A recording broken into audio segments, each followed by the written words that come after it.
The Great Reset, the astrology of 2025 through 2028 and beyond into the 2040s.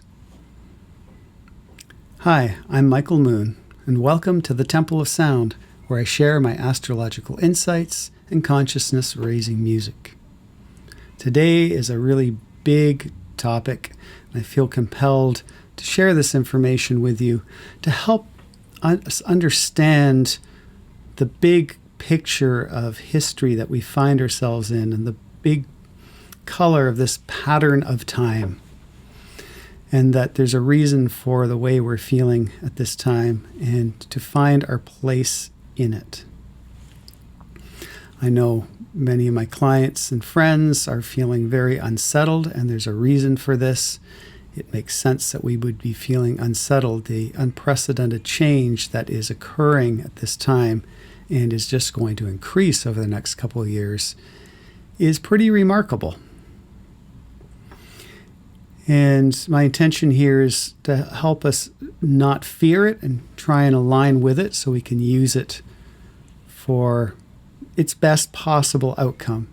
In my version of astrology, I don't like to predict the future in a specific way. I like to help understand why things are happening the way they're happening and how we can best work with that to be the best possible us we can be and make the best possible future out of where we are at. So sit back and enjoy the journey, and at the end of this video there'll be a lovely surprise, so stick around. In the meantime, did you know that we are all born under the same astrological aspect? Some looser than others, but pretty much all of us will be born with Pluto sextile Neptune. Because this aspect started in the 1940s, peaked in the 50s and 60s, was continued through the 70s, into the 80s and 90s, did have a little dip in the 2000s until now, about 2021 to 2032. It's its last blast, the last intensity of this aspect. And it's a very interesting aspect. When I first learned astrology and I asked about it, I was told, that's just a generational aspect. Don't worry about that when looking at my own chart. But I was fascinated by it because it was connected to my moon and other planets. And as it turns out, I really feel it's a very important aspect. And when we have personal planets connected to it, we're really connected to the zeitgeist of this generation. This is an 80-year period. And these two planets have the longest cycle of all the planetary pairs. Now, when I say that, what do I mean? The planetary pairs, just think of the sun and moon and the earth, and we have the pair of our new moon to full moon, quarter moon to new moon cycle. That's one cycle. That's our timepiece of the month. The cycle of the sun and the earth is our timepiece of the year. Those are the two most obvious ones. But every planetary pair have very unique and special cycles. And the cycle with Neptune and Pluto is the longest of this, with a period of 498 years-ish. And it's a very particularly unique and interesting one with a real regularity to it that evolves over time. And part of that regularity is they line up in the same sign for a long period of time, and then they shift signs. So it was in Taurus for a long time. Now the last conjunction of these happened in Gemini. As we're going to see, Gemini is a key placement in this coming time. And in terms of, to get a visceral sense of this, what this means is because Pluto has a more elliptical orbit, it's a much slower moving planet, but for a period of its orbit, it comes into lockstep with Neptune, and it happens to always happen during a sextile and a trine. And then when these planets come together in this place, it means Pluto is closer to Earth in this period than Neptune, or at the same distance. So it kind of creates this very rare thing in astrology where two planets will hold the same aspect for such a long period of time and then quickly move out of that phase. But it gets particularly strong and interesting when Uranus, the planet of change, the third slowest moving of these cosmic timepieces, moves into formation with it, as it will be doing this year of 2025 and through to 2028. And this is a really special time. This hasn't happened this close for almost 2,000 years. The last time was in 306 AD. And a little history of that, when I looked it up, turns out it was up until that point, the Christians had been really persecuted. Before that, they're being fed to the lions, and there was, in Rome, that's like the old story there, but just symbolically in many different ways. And just before this period leading into it, there was a final big persecution by Rome and burning Christian churches and homes of Christians. And then through it, there was a huge shift of accepting the Christian faith. And by the end of it, it was the official religion of Rome, and the Roman Catholic Church was born. So that's one symbolic big shift of one of these periods, the last one, really, like this. And another symbolic thing is their new moon phase. So when Neptune and Pluto come together every 500 years, that's like a new moon of their cycle, a seeding of something, of their energy. And the only time in history when the three of them have come together, Pluto, Neptune, and Uranus, was during what is called the axial age of 580 BC kind of time, before current era. And so what happened in this axial age? Well, it's the birth of the Buddha. And the Buddha has been said to be a Taurus with a Scorpio moon. That's why they celebrate his birthday at that time, his lunar birthday, full moon in May. So he would have been born with the Taurus conjunction of these three planets, which didn't just end up creating Buddhism, which was more interesting than just creating Buddhism. It created a challenge to the existing Hindu religion of the caste system and a more old school controlling kind of thing, where this brought a new level of consciousness, of humanity, of personality, of not personality, more we're all together, equality. Also, Jainism was born in India at this time, similarly, giving that more taking away, trying to take back some of the control structures of the existing religion. In Greece, we have Pythagoras and Socrates, who brought whole new levels of thought and consciousness into humanity that lasts to this day, and the birth of democracy in ancient Greece too. So that's really important at this time. And Lao Tzu, Confucius in China.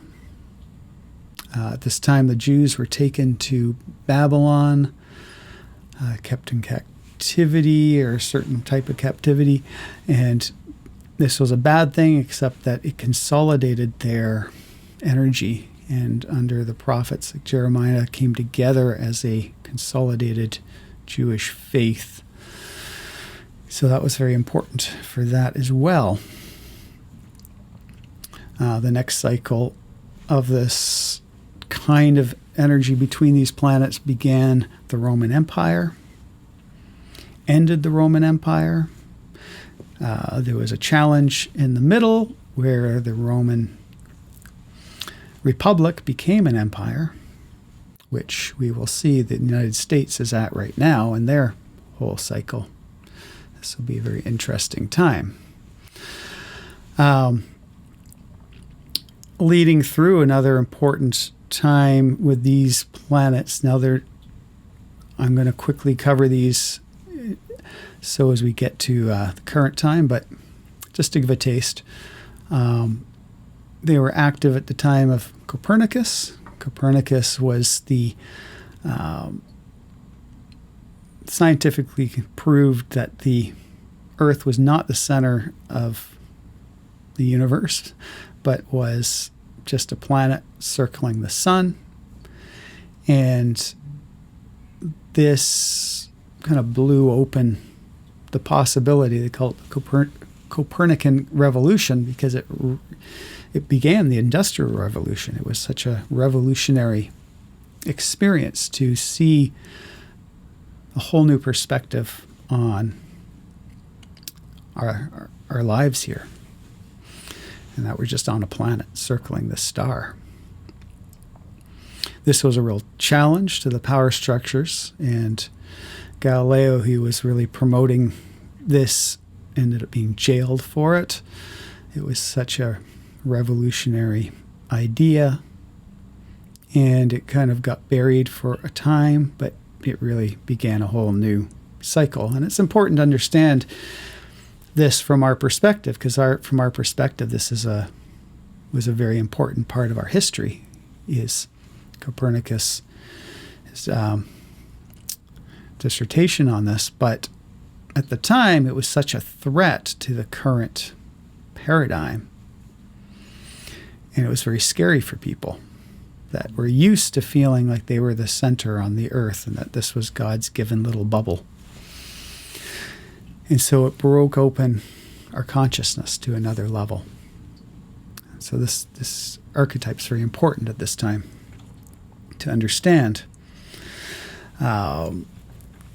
Beginning of the American and French revolutions also incorporated these planetary energies, not as tight as now, but very similar. In fact, the United States is going through the return of Pluto, the return of Uranus.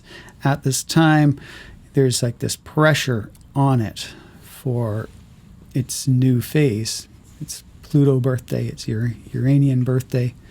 The last time I had a Uranian birthday, because it moves quicker, so it's the first Plutonian one, but second Uranian one. And the Uranian one was the last one, or is it the third Uranian one? Happened during the American Civil War. So people are kind of freaked out about war at this time, and somewhat rightly so. The United States was born under this energy, and the archetype of that, though, is a positive one. The American and French revolutions happened at that time, and it was taking power away from the monarchy and bringing it to the people, creating a democracy. Again, democracy was born as an idea at a time of these planets coming together. And so this was a flowering of that ideal. And it's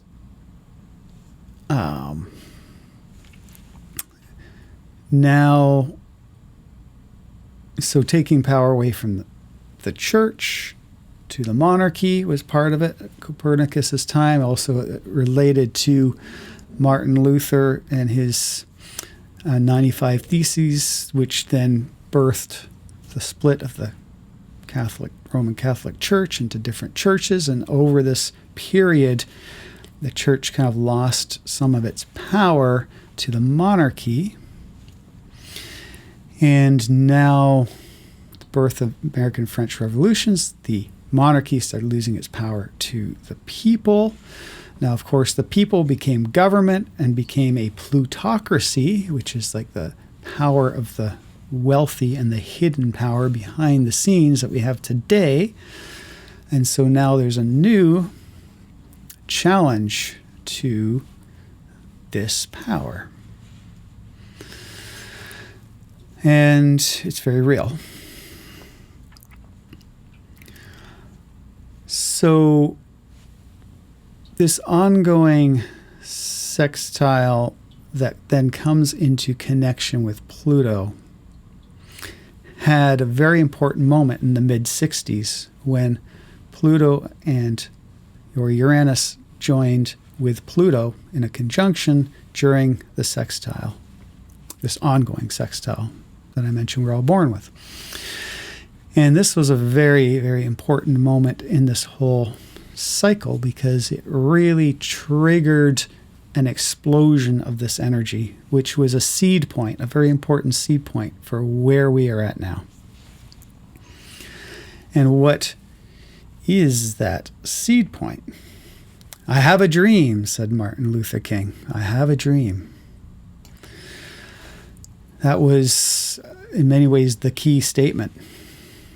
Neptune, dream, the power to want to manifest that, and the revolution Uranus to break through the old.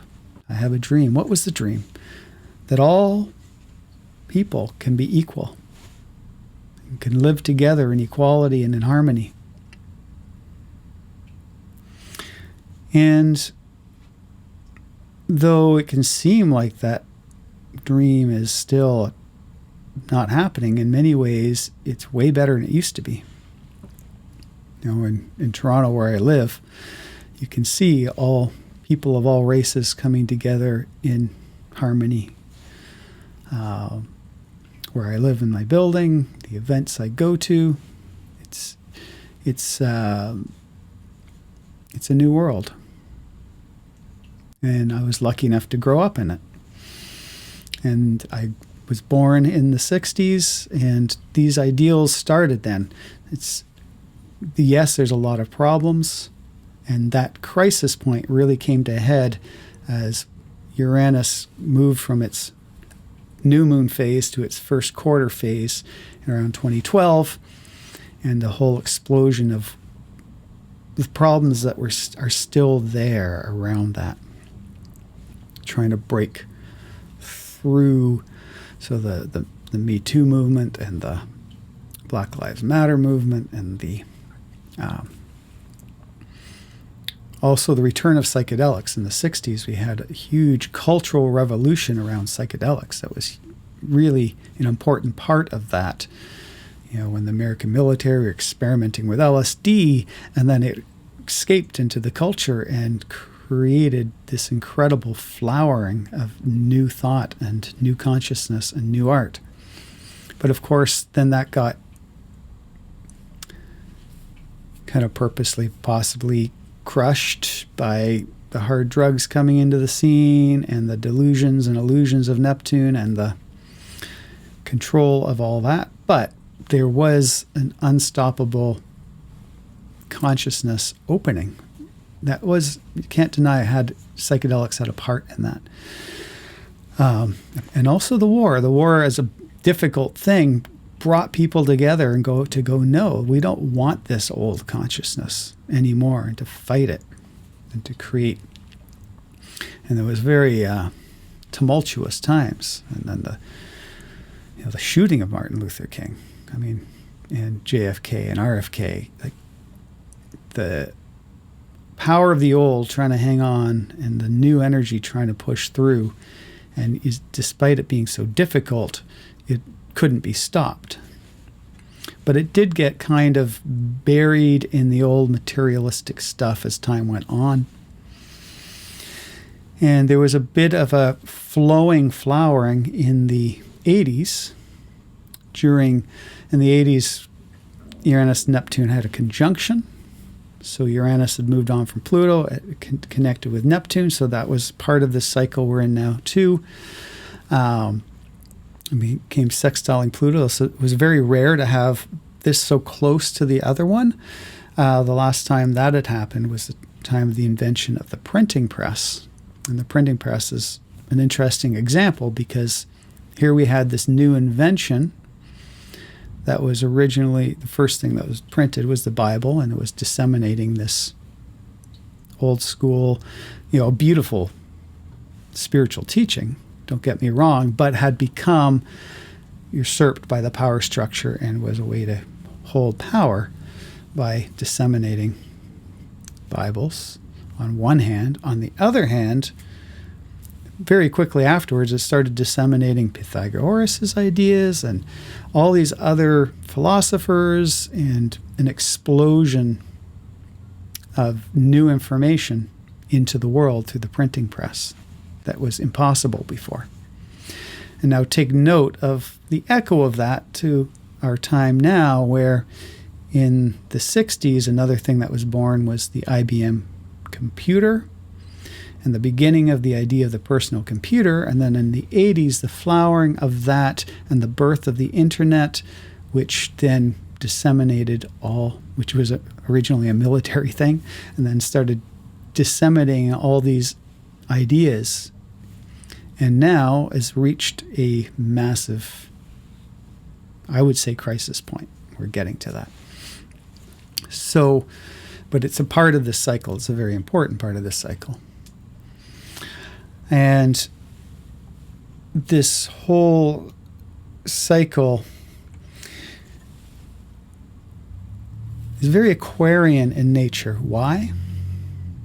Well, it's both. There's two things happening here. So we've just mentioned this conjunction of Pluto and Uranus that happened in Virgo with a sextile to Neptune at the time in Scorpio. But the Virgo, remember that, because we're going to come back to that Virgo. But in the meantime, Aquarius is a very Uranian, Uranus style energy. And Uranus is a very important part of this whole thing we're in. So we're moving into a period now where just before so we had Uranus squaring Pluto through the teens, the 2010 to 2018 kind of realm. You could say even up to 2020 was colored by that Pluto-Uranus square. The challenge to what was seeded in the 60s was hot, but it was a challenge and it was a struggle. Also, Arab Spring happened, and there was a lot of revolutionary energy around the planet. But as a challenge, it's still a challenge to this day. The end of all that happened the end of 2019. Christmas Day, there was an eclipse that happened to line up with Pluto, and the eclipses lining up with the cycle are very important. They're trigger points, and I'll get more to that later. So that triggered Pluto in Capricorn with a conjunction to Saturn, and this eclipse triggered the contraction Saturn and the underlying deep problem, Pluto, to explode into the pandemic that contracted our whole society. That arguably shifted at the end of 2020 when Saturn and Jupiter came together at 0 degrees Aquarius. I've mentioned this before. Many astrologers have. You've probably heard it, but I just need to mention it as part of this cycle now. So I mentioned planetary pairs. Jupiter and Saturn as a planetary pair are the ancient hour hand timekeepers to astrologers. They're the slowest moving planets we can see, and their cycle from new moon or new phase to full phase in the quarters and back, that one complete cycle is 20 years. And it colors each generation. As they come together, there's a new seed for a new generation.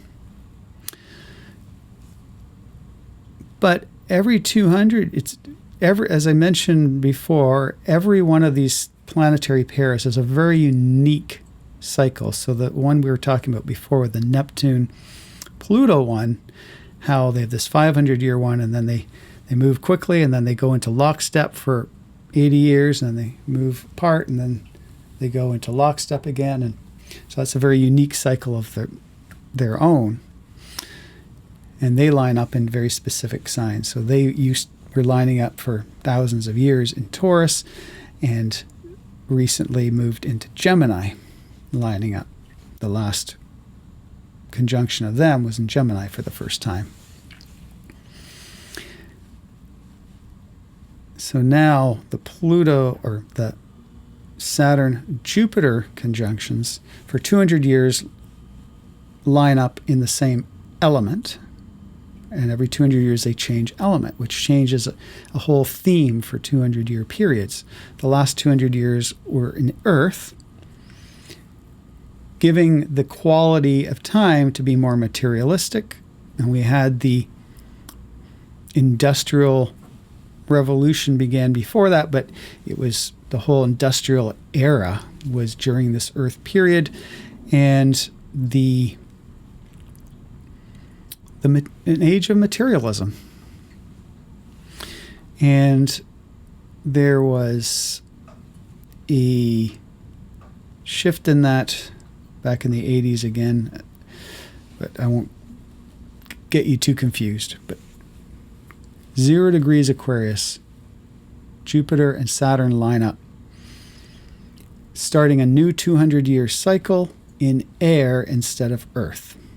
And Earth, again, the material world. Air rules the mental world, our connections, our mind, our technology, especially with Aquarius.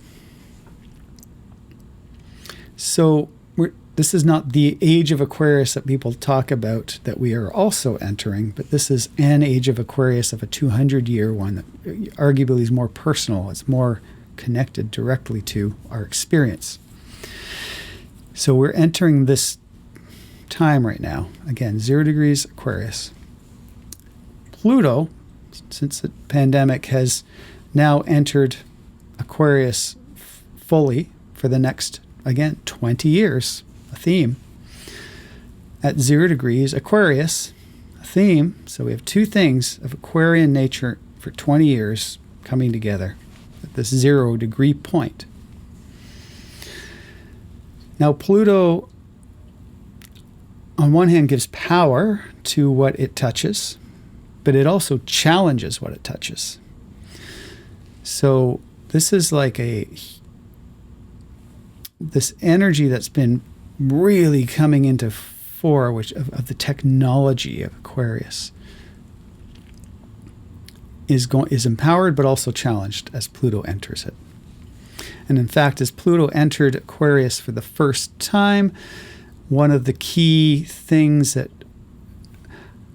a symbol of this is when it first touched Aquarius, Elon Musk's team, Neuralink, successfully planted the first microchip into a human.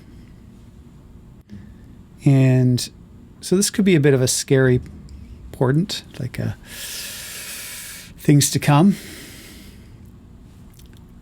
Is it scary? It's neutral. It's technology.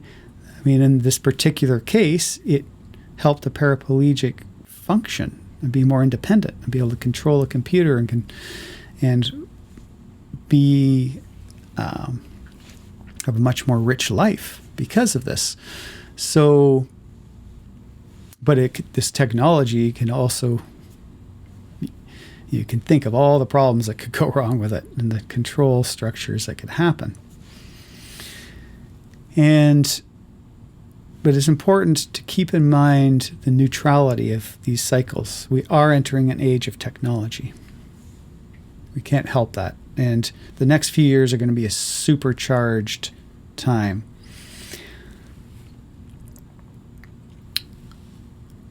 As Aquarius,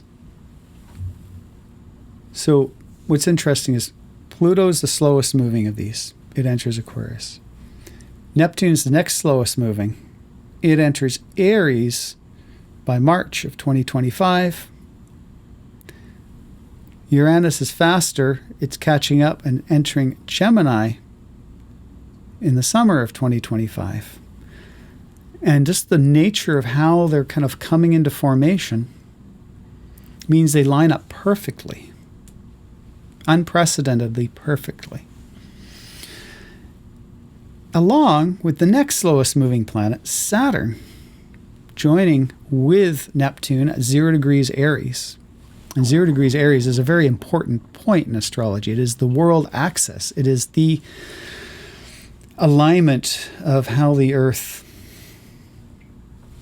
lines up to how we observe the whole sky. And it makes it a symbolically important point, but it's also just that energy of Neptune and Saturn together in Aries. Fire. Neptune is boundarylessness. Saturn is boundaries, so I'm going to need to unpack that because that's a really important part of this picture. But also Uranus, the change maker, the revolutionary energy of shifting, coming from fast-moving Gemini, air, technological, mental Gemini, hitting technological Pluto, is a huge conflagration of very fast change, in short. In the realm of technology in particular, but also in the realm of consciousness. So something with technology is going to shift our consciousness. And so Pluto's entered Aquarius. We're getting the first taste of the problems associated with technology, Pluto unearthing them. And so this new energy can feel very scary because we can feel the rapidness of this change. And for me to be telling you that the change is just beginning and it's going to be even more rapid as we go in the next couple of years, which, yes, that is the case, can be frightening. To mention that the energy of war has been associated with these times. Also, there was a loose connection of these in 2040 to 2045 during World War II. So that's also kind of, we don't want changes to go in that direction. But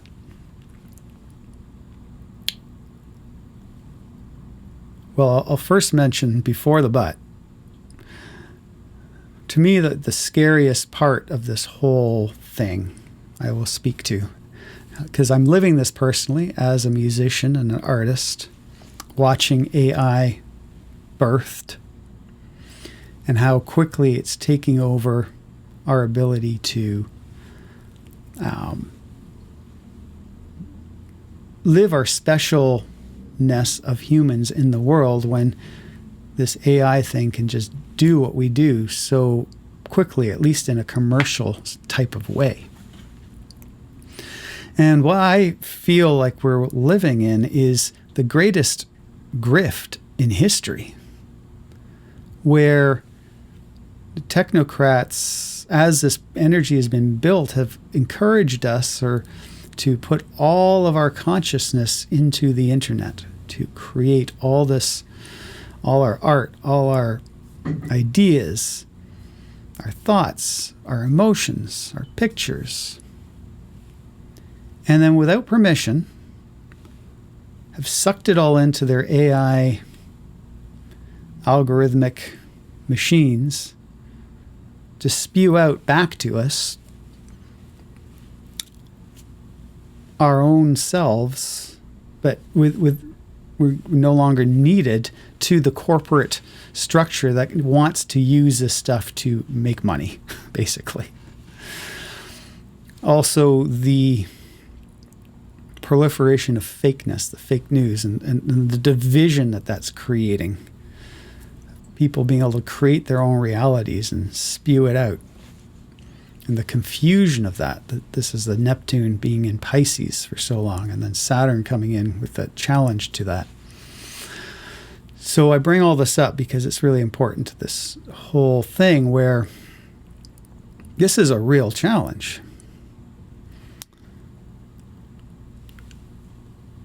But there is somewhere this is going. I really believe that. And whether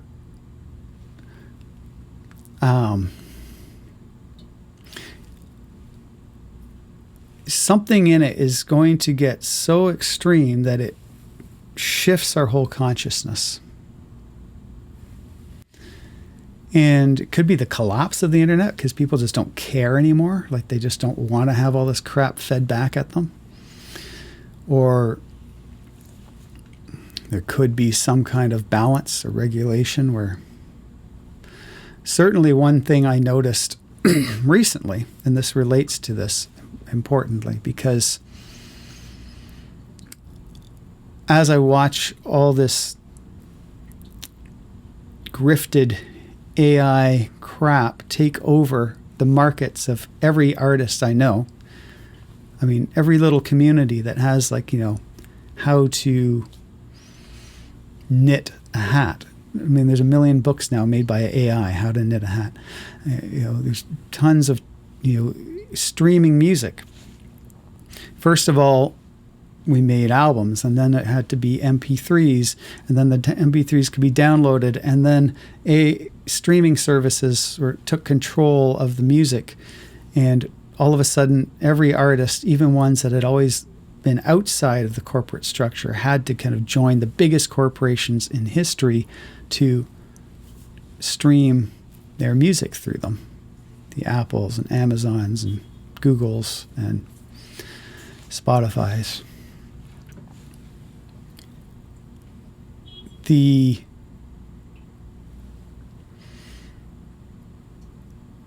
And then those companies being able to just use AI created products, so they don't even have to pay any royalties to an artist, which is all of a sudden happening.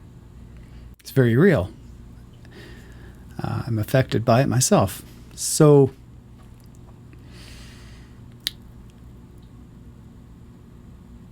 yet at the same time, as a personal anecdote, I had a friend come over with a crystal they'd bought over the holidays and asked me if I thought it was real. And I said, no, that's heat-treated amethyst. It was a citrine.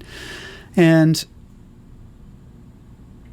they were really upset and wanted to return it. And that made me think a whole other way. Like, we are willing to spend more for something real. We want something real. And something in this is not going to fly, is my feeling. As Pluto moves into Aquarius, it's going to challenge these things. We're already getting, here in Ontario where I am, just recently they passed a law where kids can no longer have cell phones at school, for instance. There's a consciousness emerging that this technology isn't all good. And yet at the same time, this technology is exploding into the stage in ways we can't even comprehend. While that's happening, we're seeing the problems with it. And it's almost like technology will be born out of the problems created by technology. For instance, cell phone radiation might be finally noticed to be bad for us, but then be so easy to create technology to mitigate that if that was brought into consciousness and accepted, and then new technology could be created. New technology to help clean up the environment, I think, is really important here. And why do I feel hopeful around this? This idea of the real and the environment are both key, because the Pluto-Uranus conjunction is really much a very key part of this whole thing we're in. Happened in Virgo, an earth sign, a feminine sign.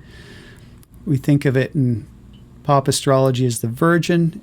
In ancient times, the original image of Virgo was the priestess, the Vestal virgins, the sacred feminine. And it's the sign that is most associated with caring for the earth, the harvest, health, being humble, being a servant, being discerning what's real and being able to bring into form the magic of the dream, Pisces. And so that the seed of this cycle that we're now experiencing a huge technological push into was seeded with this Virgo quality. And as this period moves, this isn't the end point of this period.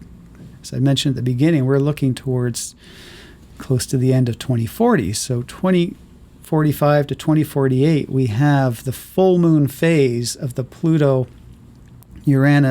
conjunction, where they come into full opposition, the full flowering.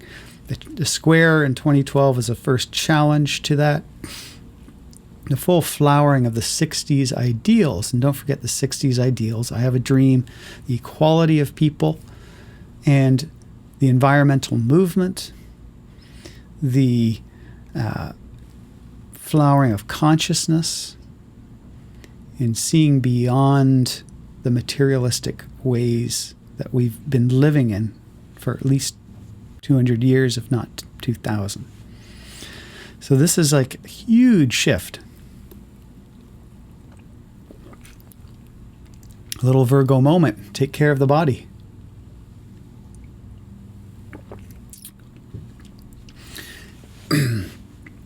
Yes. So in all this craziness, and I'm going to have to talk a little more about it because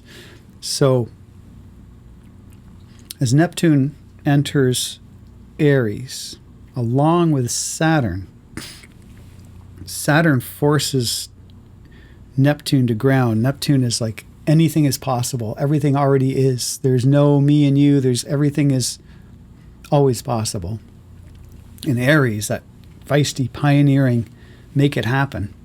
Saturn can ground that and really focus that fire into new inventions. Big time. Especially when it's fueled by the air on either side, blowing on it, like blowing on the fire from the Pluto air of Aquarius and the Uranus air of Gemini.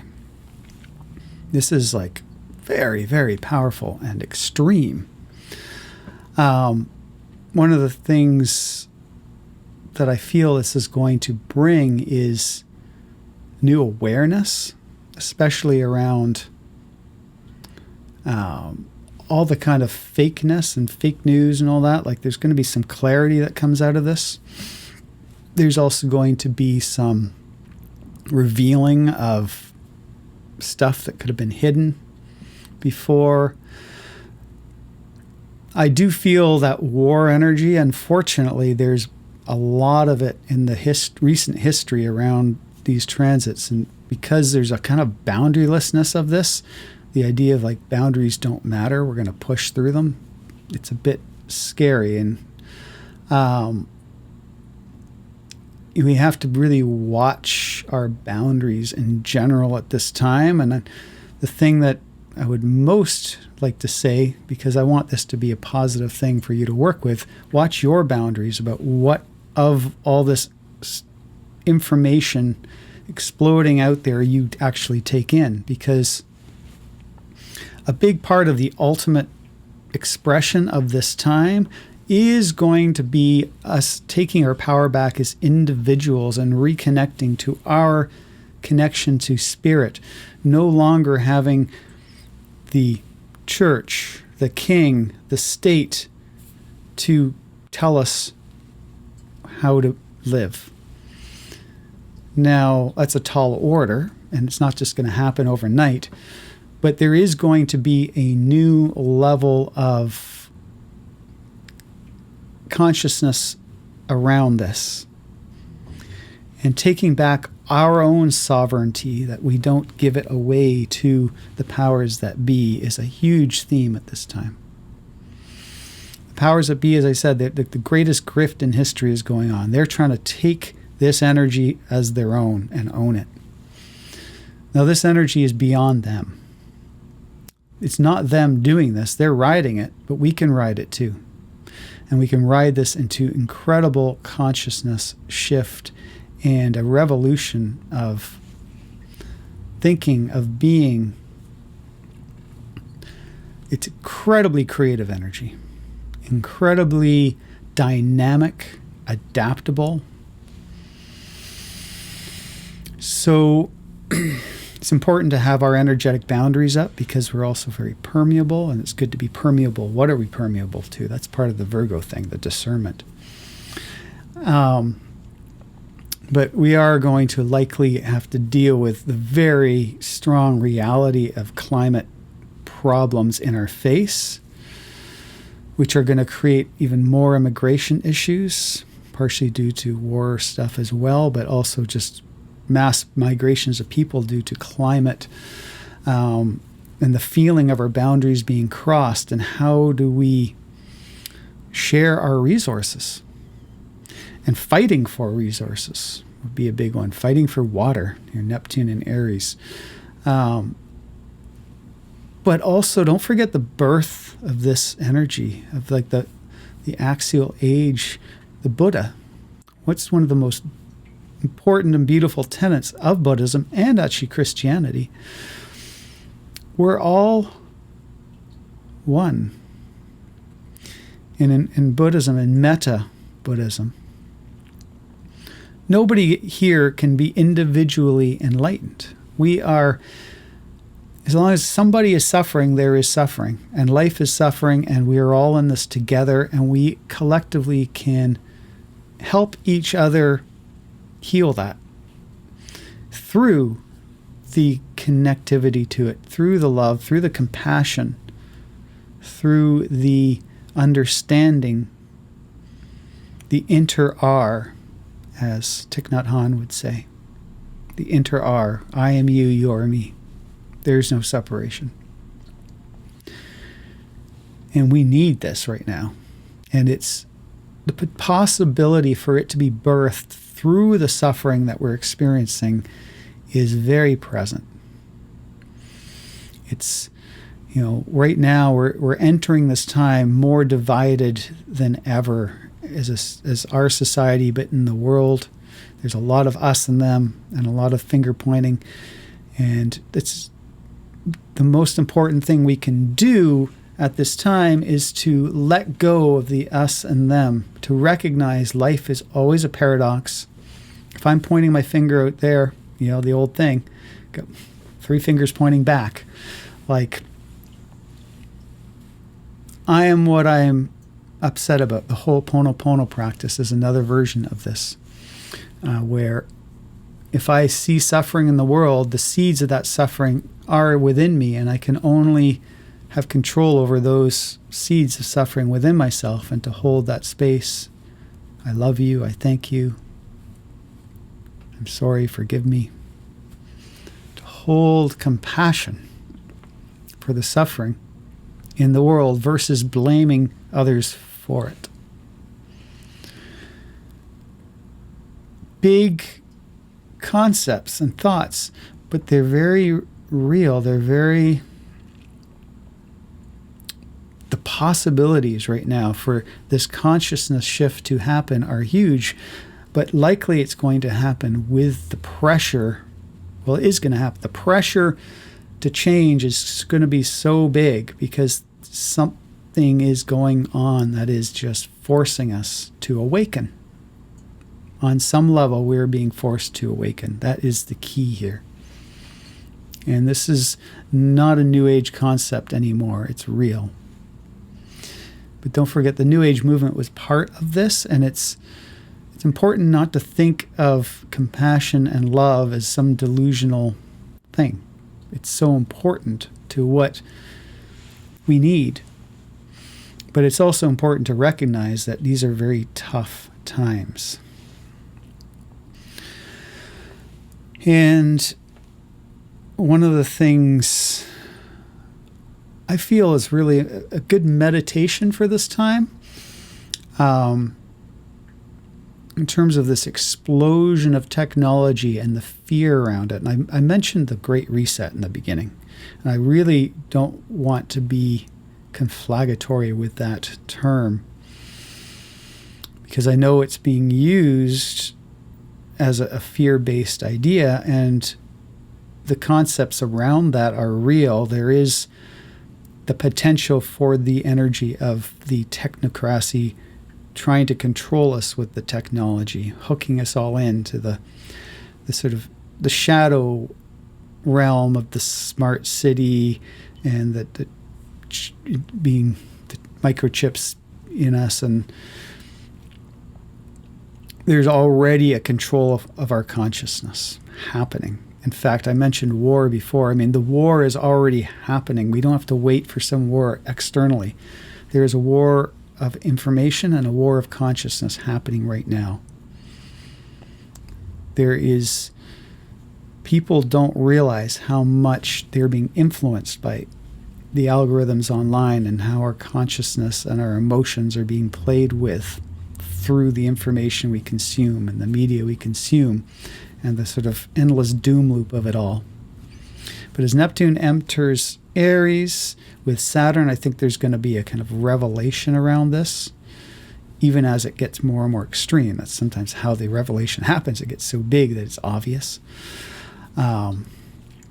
Obvious kind of takeover. But this sort of idea of the technocracy taking over, it's already happening. But somehow, and I can't tell you exactly how, but I can tell with the astrology that we can't fight it, but we can move through it, taking our sovereignty back by being aware of how this control is happening, not rejecting it, but embracing this new consciousness and this new way of being, and working with technology to take us as humanity, not as individuals, but as humanity, to the next level. Aquarius is opposite Leo. Leo is all about me. And that's not necessarily a bad thing, because that's the energy of shining, of stage, of like presenting something. Aquarius is more, it's about we. And we're all in this together. But without the Leo, Aquarius can be very bees in a beehive, ants in an anthill, like everybody. It's just very technical we. So the two, every opposite in astrology holds each other. That paradox I mentioned. Everything in life is a paradox. If you think something is, you're right and they're wrong, life will show you that that's not always the case. And there's both sides are true. That's what a paradox means. So the Leo Aquarius, this energy of Aquarius needs the individual to step out and kind of go, I see a new way. But it's doing it for the collective, not for the me. And that's the Aquarian theme right now. This is a collective shift, and it's not about any one person standing out. And of course, in the world we see right now the opposite of that. And we have these few technocrats that are standing out from the crowd and being the leaders in a lot of this energy. But that's really, I think, going to shift ultimately.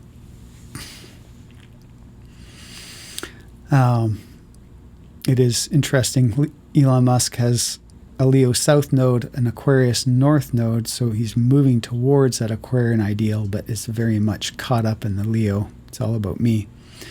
But interestingly, is Mars in Aquarius on his North node, which the North node is where we're moving in life, what our destiny is, and he's trying to get to Mars through technology. I mean, it's a literal expression of that part of his chart.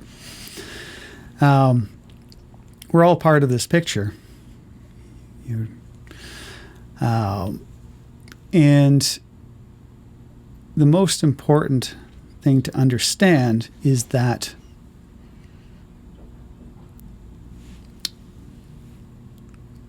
this technological control also holds within it the possibility for something beautiful. And a great meditation on that is Jack Fresco's The Venus Project, as illustrated in the Zeitgeist movies. I won't go too into it. Look that up. It's really good meditation. But basically, it's the positive idea of a smart city, the idea of how we can have a whole new way of living in harmony with each other and the planet, so as we have much less impact on the planet and much more of a harmonious society.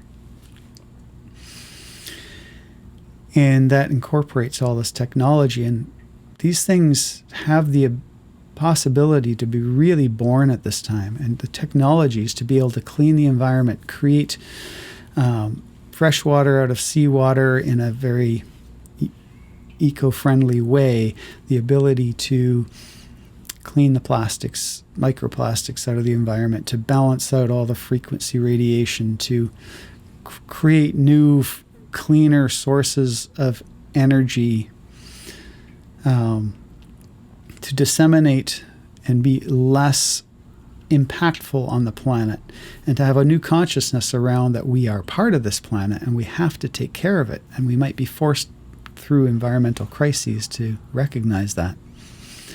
And with Neptune and Aries, fires and floods could be huge issues over the next while around this, kind of waking us up to the reality. Another positive meditation, I think, for this time, that where things could go over the next 20 to 200 years, Star Trek. I'm just playing by memory here, but I remember Star Trek being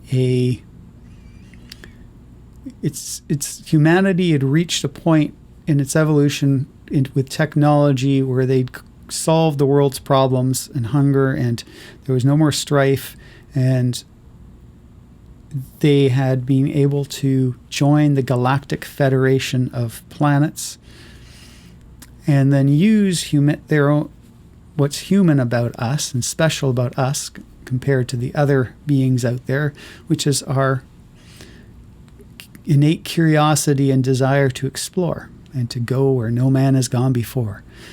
And to do this as a multicultural experience. Star Trek was born in the mid-'60s, right at the seed point of this time. And it had a lot of the seeds of this time, that I Have a Dream, that, like on the deck you had all the different cultures of the world were purposefully represented there. Or at least a representation of different cultures. And how many things have already been created out of that, the communicator now of our cell phones.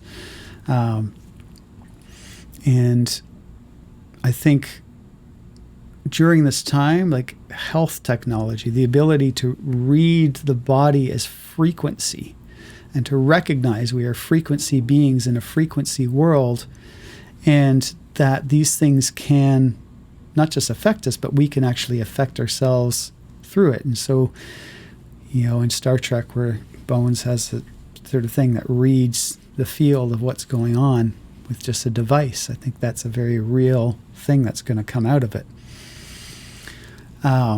this time. But I think ultimately the thing that's going to come out of it is working together for a future connected to technology, where we are working as a human species in a whole new way. And something is going to shift our consciousness in this time to awaken the need to work together. And whether that's a crisis due to environmental stuff or war or the information AI stuff or even some contact or some scientific discoveries where we really see the scientific reality of the concepts of spirit and oneness. And so this is a momentous time. This truly is something unique in It's an epoch-changing millennial transit. Like, this does not happen regularly. Us astrologers tend to like to get all excited about all these different things that are happening and want to be the first one to talk about it, and can say a lot of hyperbole about many different things. But I don't think this is hyperbole. This is something very big. And it's not just the next couple years, but the next couple years it's like a gateway. We're standing on the threshold of a dream, as the Moody Blues said. The threshold of a dream. And to step through it is not easy. We have to trust. We have to have faith, Neptune. We have to face the problems head on and not be afraid and not allow what's been happening with the old school way of thinking to cloud the new energies coming in. A lot of the problems with technology, I feel, are not the technology itself. The technology is neutral, but it's the way it's being used out of the old way of thinking with this new powerful technology. But as the thinking and consciousness awakens and changes, our use of that technology will change and be less about control and materialism and more about this something else, this new consciousness. I can't speak exactly what the new consciousness is because it is a new consciousness. I could say all kinds of fluffy words for it, but the whole point is we're like a two-dimensional being on a flat surface trying to envision a three-dimensional thing. We can't. It's like something is breaking through that's so changing. And ultimately, I have, even though it's my personal view of it, it seems very scary, everything seems crazy, and it just seems to be getting crazier. It feels like it should be getting better. These transits are not squares, they're triangular, which means they flow. Things should be birthing something really easily right now. The problem with flowing aspects is it can also not challenge us enough and kind of make things just happen too easily. And so the powers that be could easily use it at first to really do a kind of takeover, that great reset idea in the negative. But in the positive, there can be a consciousness reset that is truly a great reset, which can be an amazing thing where we get reset as humanity, as a society, where we truly are seeing things as one and as a new consciousness. And moving through this gateway, we're reaching towards that final opposition of the Pluto-Uranus, which will be the kind of flowering and intensification of it all in the 2040s. And one of the reasons I have hope is because that returns it all back to this Virgo-Pisces axis. And the Virgo energy about coming back to the earth, about really honoring the earth, and the Pisces of bringing a new spirit in. And that somehow through this mass technology, I don't feel like it's going to just, it's somehow going to come back to what's real and the earth and what makes us human. What is special about us that makes us human, that's not technology, that's not AI, that is actually connected to spirit and to the spirit of earth and the magic and mystical quality of our physicality, that the 3D world is not something to escape from to get to some heaven, it's something very magical that we can work with. And this kind of consciousness, I think, is coming out of all this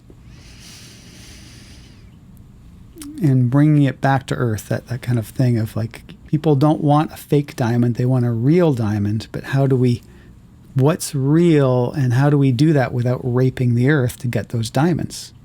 We can't constantly use the material world for our benefit. We need to find ways to be more balanced with the earth. And I think technology, surprisingly, is going to be how we do it. That is my I have a dream that we will move through this and really find a oneness spirit here. Because the other possibilities are, we don't really want to go there. And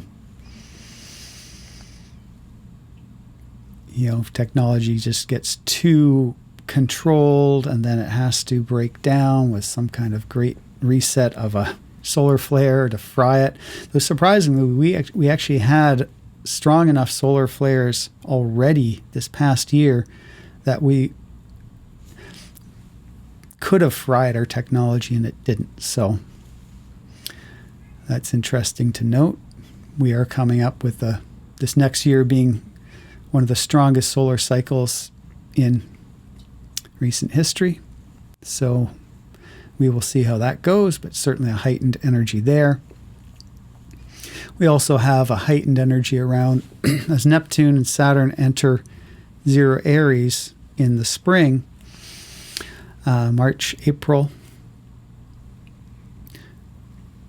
Venus and Mercury are both going to go retrograde at the same time in that window. And there's going to be eclipses as well. And the nodes of the moon in their cycle are at zero, have been at zero Aries as well. So the eclipses are still happening around there. There's a real heightened energy around the 0 point of Aries where a new birth is happening. So I hear kids in the background. A new birth is happening. I do feel like at least the first part of this will be very challenging. So don't let it bring you down. Try and hold your faith and your hope for a brighter future.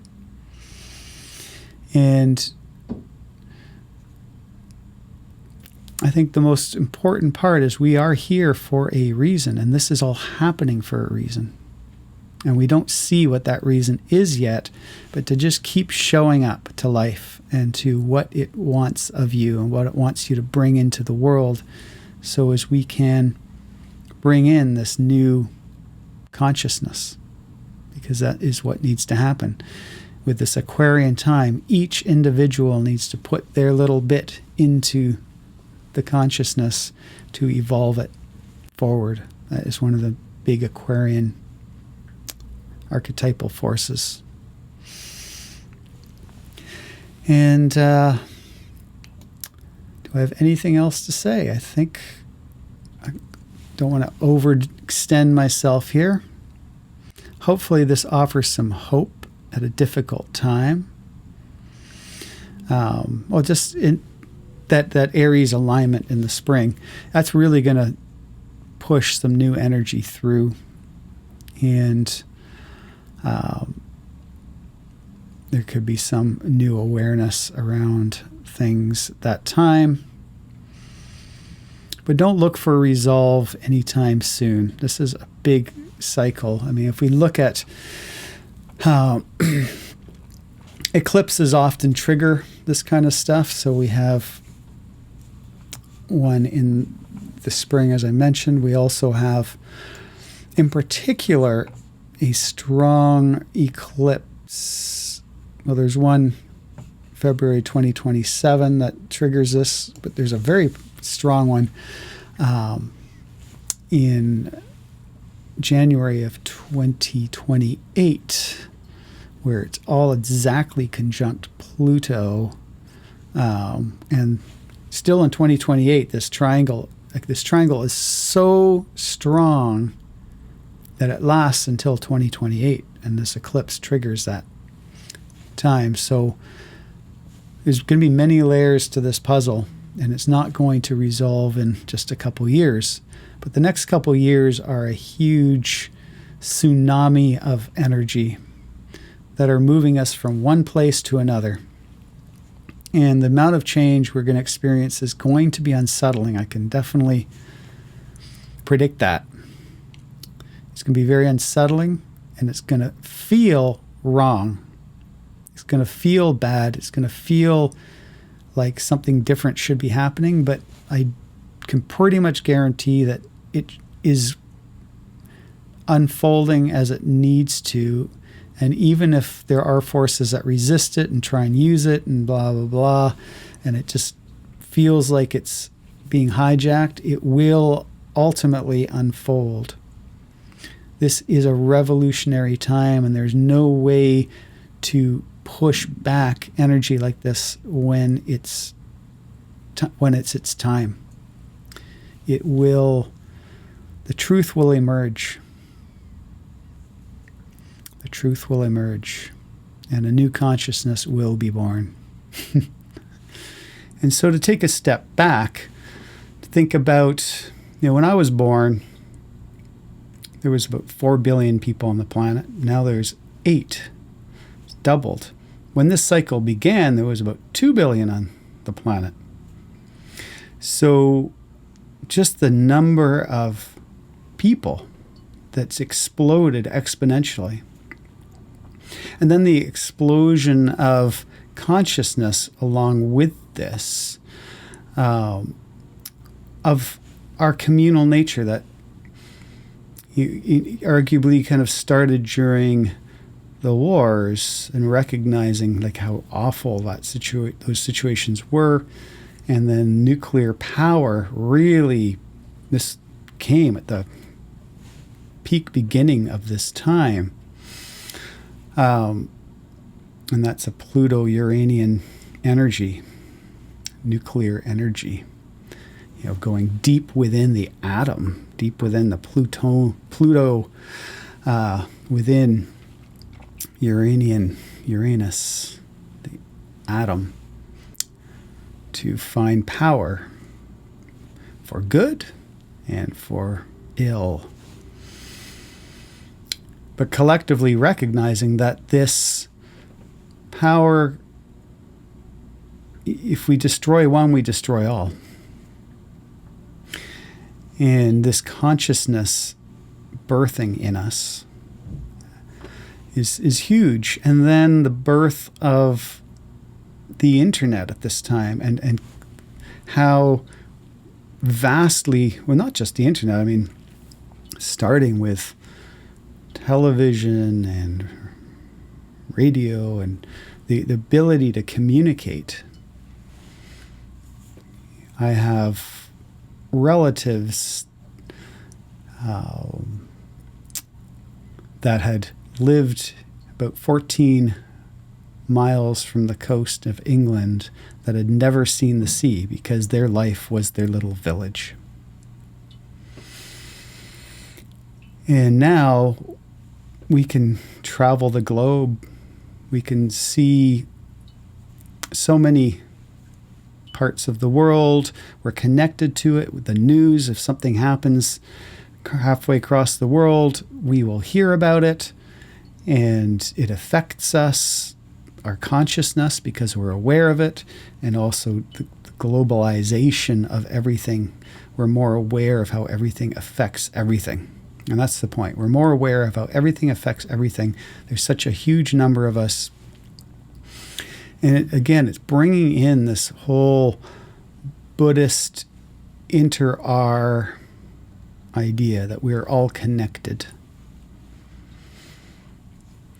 And how to work with that, and how to evolve with this consciousness.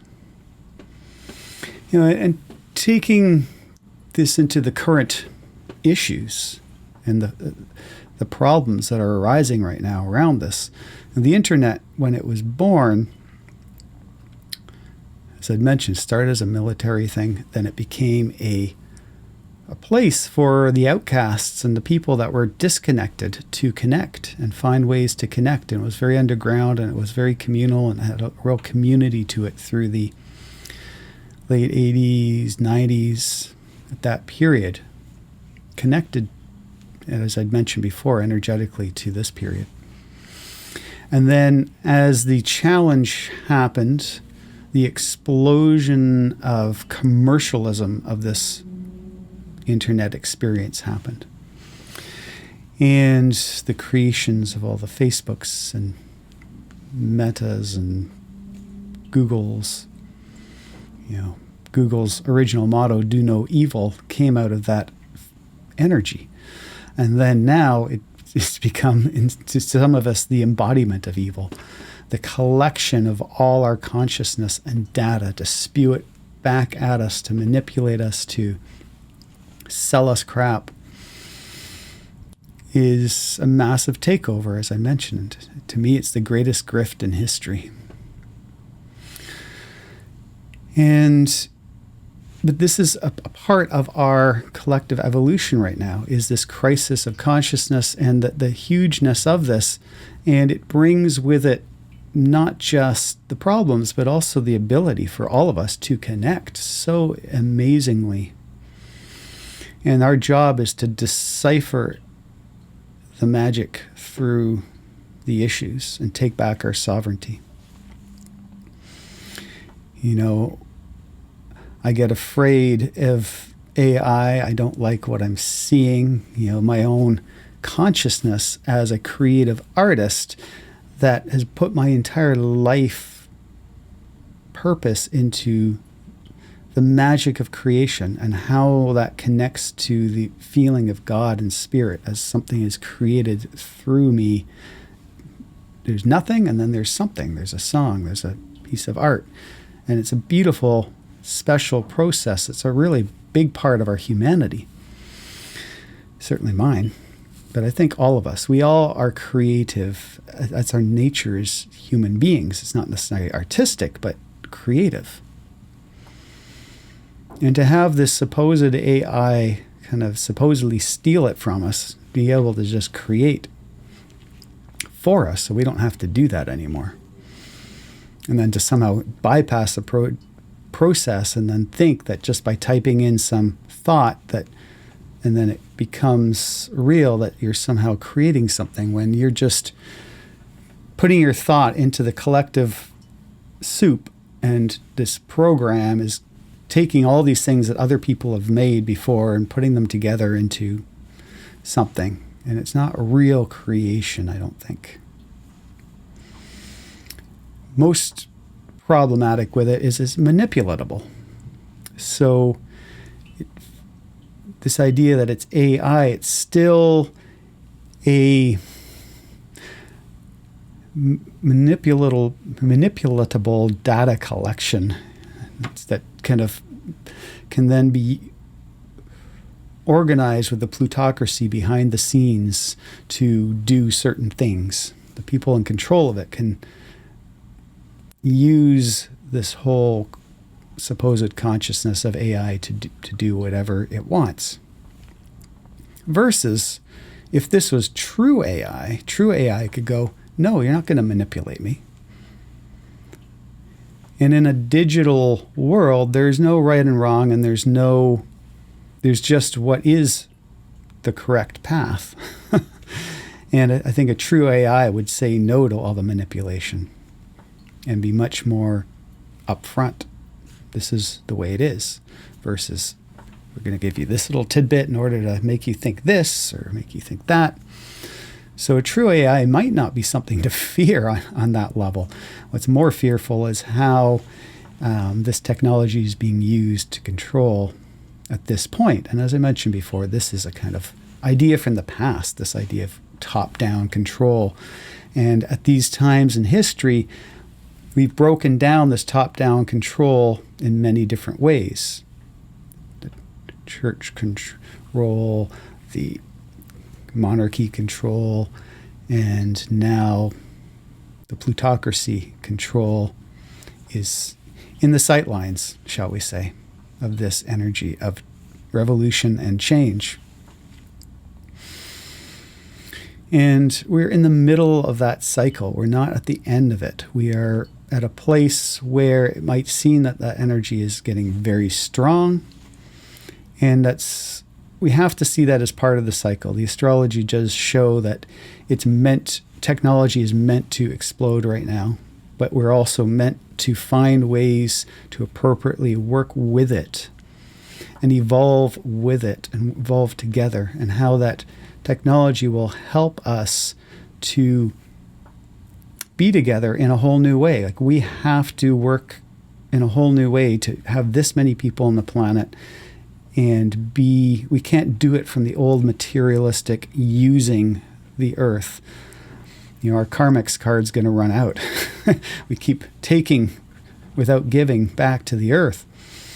And as I'd mentioned, we started with this Virgo cycle, and the Virgo energy is very the sacred earth, and how we are servants to that energy, and how we are very connected to the earth, and what we do to the earth affects us, and it affects our health and all the health issues that can ensue, and how we can see our problems reflected in the problems of the earth, and how we treat each other and how we treat the earth are connected. So it's not just we're connected as one humanity, but we're connected as one planet. And something in all this pressure is going to collectively awaken us to another level of this. I'm not going to say it's all going to be perfect right away, but one more step along this path. And this might, by the 2040s, 2048, we're going to see a real flowering of some of these concepts, and a new level of our collective awareness, and that maybe the true balance between technology and humanity will come to a bit better place, possibly because we're forced to figure that out. Well, likely humans can be very stubborn until they're forced to, and then we're very adaptable. And this is a time of adaptability. This is a time of change. We cannot avoid that. As much as we think it's wrong and bad, life is change, and at this time that change is in the stars. And so we have to go through this birth canal, this process. And it's a moment where it's happening very quickly. And we might really not see the end of this till for another 200 years, really. So our children's children might start to see the real flowering of all this, but we are an important part of this process, and we can live it now within ourselves as we find balance with our own interactions with each other, and try not to buy into the sort of technology takeover, but still don't fight it, to work with it. It's very tricky. It's kind of a razor's edge, and we have to feel this one out. But I do feel from this astrology, we can't fight this change. We can't fight technology. Technology is huge right now, and it's meant to be. Information is huge right now, and it's meant to be. The wars around this are meant to be. We need to battle this out. The information war is a real thing. The war for our consciousness might be a way of thinking of this. Are you going to control your own consciousness? That is the evolution right now. Or are you going to let this old energy use the new technology to manipulate your consciousness? And we need to be really aware. Like, the first step is to be aware that this is happening, and to be aware on all sides how this happens, and how it's a part of the old style of human nature, and how we can't kind of just write it off. We just have to become aware. Awareness is a big part of these three planets. Uranus, awareness. Neptune can be delusion, but in this position in Aries with the sextile to Uranus and Pluto, it's like awareness of consciousness exploding and really seeing through. That is a potential magic point in all this. While this sort of energy of kind of takeover of the plutocracy is happening in a digital technological way. There's this equal explosion of awareness. And I don't want you to think like it's really important that we're not kind of in this duality, that us against them, and that we are the ones that are aware and they're not, because the most important thing here is that every single person, including those that we think are doing wrong, are part of this picture, and we can't evolve without all of us evolving right now. Going back to that Buddhist principle of inter-R and the metta meditation, and metta principle of we can't be enlightened until we all are. And seeing that we each have a little piece of that puzzle, and there's no right and wrong, because the division of right and wrong right now is huge, and we can be really pulled into it.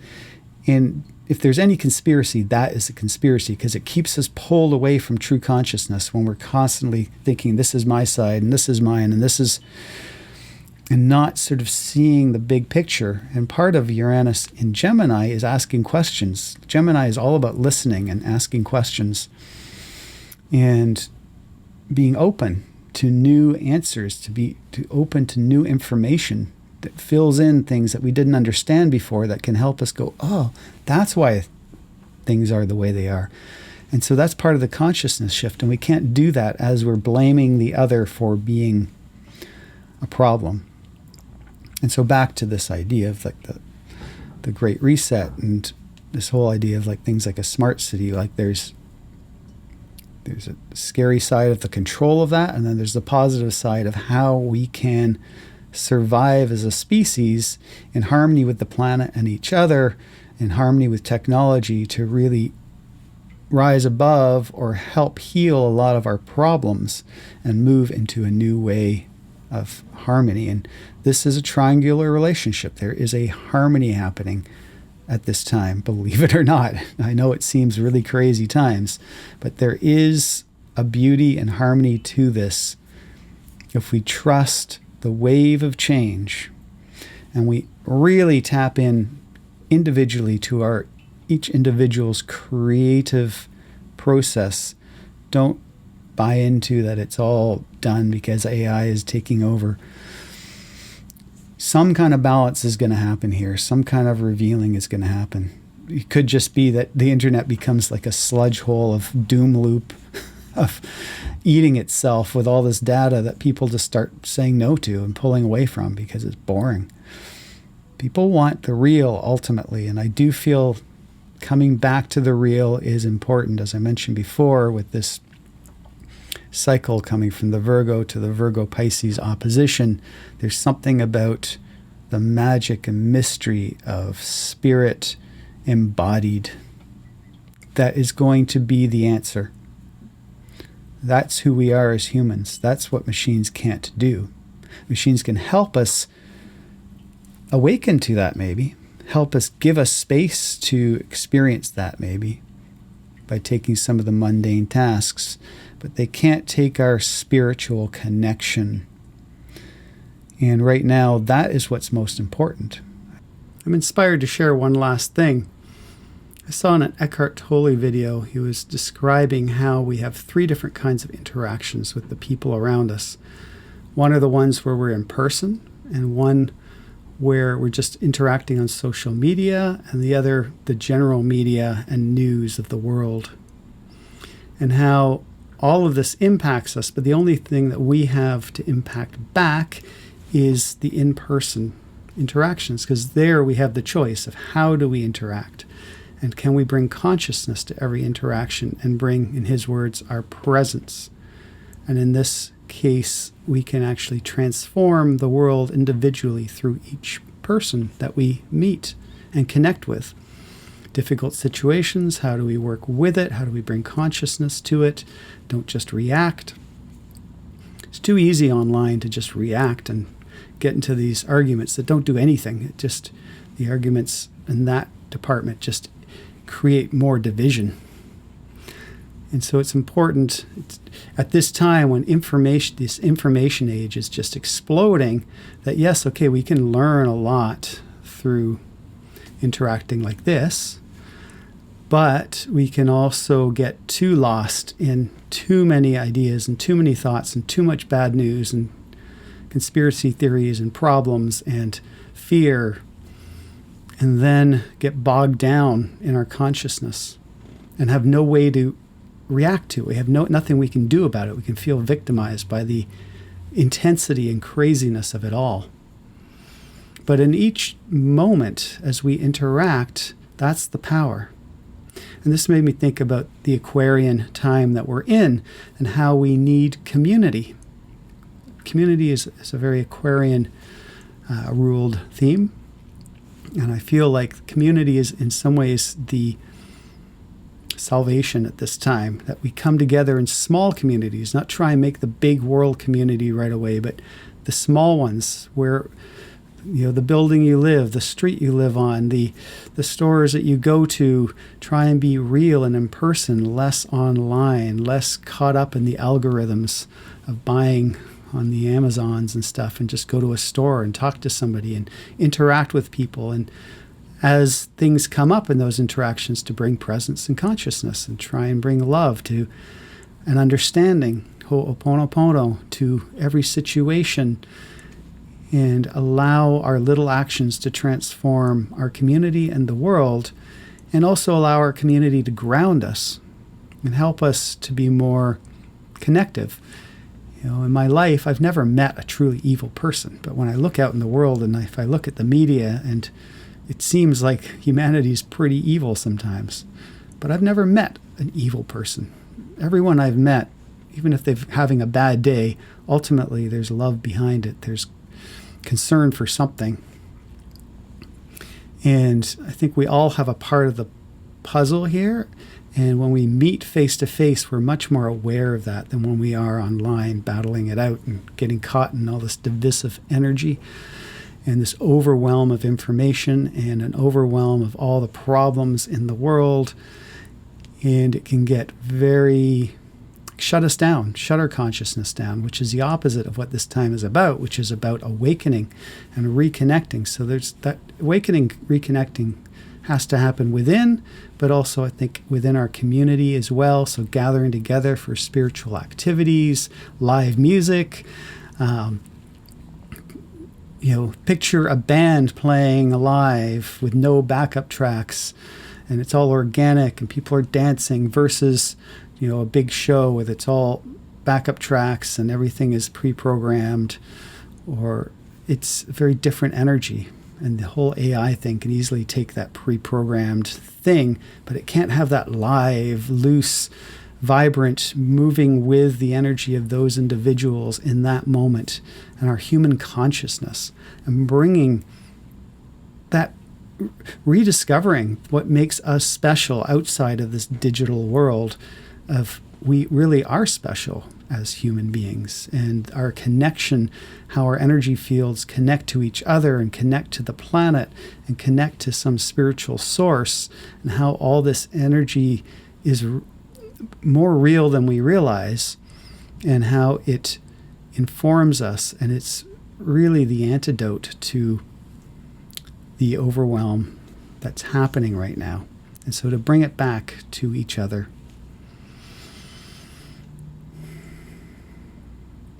A lot of this is also discernment, discerning what information we want to take in and what we don't, what conspiracy is really some useful information and what is just more fear upon fear upon fear, and fear of the fear. We need to discern what is useful for us. Can I do anything about this problem, or is this just fueling my fear and there's nothing to be done? The little things that we can do day to day with each other, in each other's presence. And there are things we can do for the world too, of course, and it's very important that we do. But when we're called to it, when something shows up for us in our lives and it's like we're called into action on a certain thing, absolutely, this is a time to act. This is a revolutionary time of action and inspiration and new things coming through. And so to really be in tune with that newness and the things that want to come through you, while not getting overwhelmed by the whole state of everything that we're kind of being fed media-wise, where we feel powerless to what's happening. That is the danger, and that's what we need to clear. And I think our individual connections with each other is the antidote to that. So in conclusion, I just want to say that these are unprecedented times. We need to live in awe and wonder around how special this time is, that we can really come together as one humanity at this time and do that on our little individual actions, follow our inspirations. But we need to surrender our control of what we think should be at this time too, and really trust this bigger process that's happening that is really beyond our lifetimes, and to allow our life to be a seed of some sort for the future, to be inspired, to be innovators. This is a time of innovation, and it's a time of transformation. It's a time of clearing some old energy to bring in something new. And though it can be tumultuous, and though it can be unsettling, very unsettling, it can also, it's like surfing. This is a huge wave coming towards us. And do we want it to be afraid of it, or do we want to grab our surfboards and hop on board and ride this wave into the future and enjoy it? Enjoy the exhilaration of this very special, unique moment in history that we happen to be here together. So to conclude all this, I'd like to share a song that really touches upon all these topics. I wrote it while I was gazing at the Saturn-Jupiter conjunction in the twilight sky of winter solstice 2020. It's very beautiful, sparkling there in the twilight, and it inspired a lot of these thoughts. And I think this consolidates it beautifully. It's called A Sign of the Times.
Sign of the times. Ride that wave into the future. I'm Michael Moon. Thanks for joining me. If you'd like to have any questions, feel free to comment and I'll try and get back to you. Otherwise, many blessings. I will see you on the next video.